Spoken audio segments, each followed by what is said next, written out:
এই মুহূর্তের সবচেয়ে বড় খবর, মালদায় আবারও চলল গুলি। ভলিবল টুর্নামেন্টের সূচনায় একাধিক গুলি শূন্যে চালানো হলো।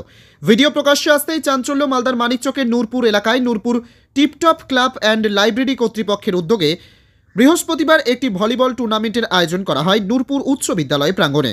এই টুর্নামেন্টের সূচনা অনুষ্ঠানকে কেন্দ্র করে গুলি চালানোর অভিযোগ সামনে এসেছে। টুর্নামেন্টের সূচনায় শূন্যে একাধিক রাউন্ড গুলি চালানো হয়, আর সেই গুলি চালানোর ভিডিও সামনে আসতেই শোরগোল পড়েছে এলাকায়। তবে টুর্নামেন্টের সূচনা এই ধরনের গুলি চালানোর ঘটনা প্রকাশ্যে আসতেই চাঞ্চল্য ছড়িয়েছে। গোটা বিষয় নিয়ে মুখে কুলু পেটেছে ক্লাব কর্তৃপক্ষ। বিষয়টি প্রশাসনের নজরে আসতেই আগ্নেয়াস্ত্র গুলি হেফাজতে নিয়েছে মানিকচক থানার পুলিশ।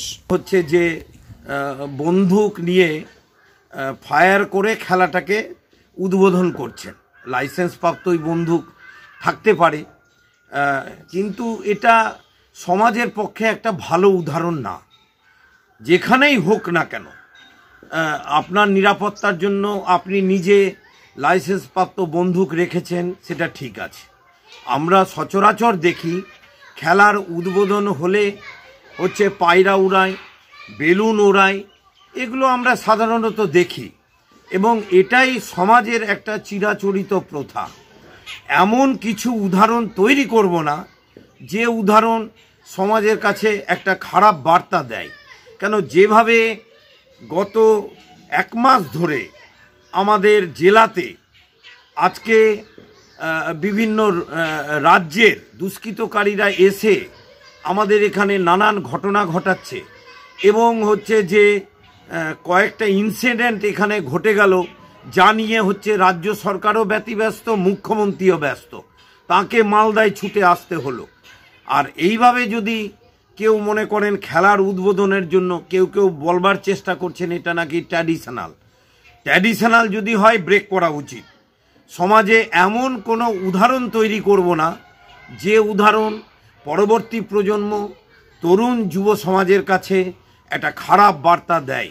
আমি মনে করছি যে কালকের ঘটনা বা এই ধরনের ঘটনা যদি কোথাও ঘটে, অনেক সময় শারদ উৎসবের সময় অনেক জায়গাতে এই হচ্ছে যে অনেকেই লাইসেন্স প্রাপ্ত বন্দুক নিয়ে এই ঘটনা ঘটান। কখনোই এই উদাহরণ সমাজের গ্রহণযোগ্য নয়। এগুলো অতীত দিনে জমিদারি প্রথা যখন ছিল, তখন এগুলো প্রজাদেরকে ভয় দেখানোর জন্য মানুষ এগুলো করত।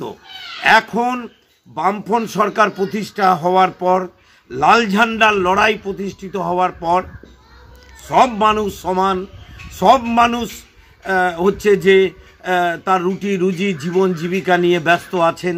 আমি উদ্যোক্তাদেরও অনুরোধ করব যে তৃণমূল যে ফাঁদ তৈরি করে, সেই ফাঁদে দয়া করে আপনারা পা দেবেন না। কেন, এখন আমি দেখি বিভিন্ন রকমের উৎসব, বিভিন্ন রকমের ক্রীড়া যে সংগঠিত হয়, সেখানে হচ্ছে যে কে কত অর্থ দেবে তার উপরে সভাপতি, তার উপরে সহসভাপতি, তার উপরে ফিতা কাটা, এগুলো নির্ভর করে। পশ্চিমবাংলার কালচার এটা নয় যে সব কিছু অর্থ দিয়ে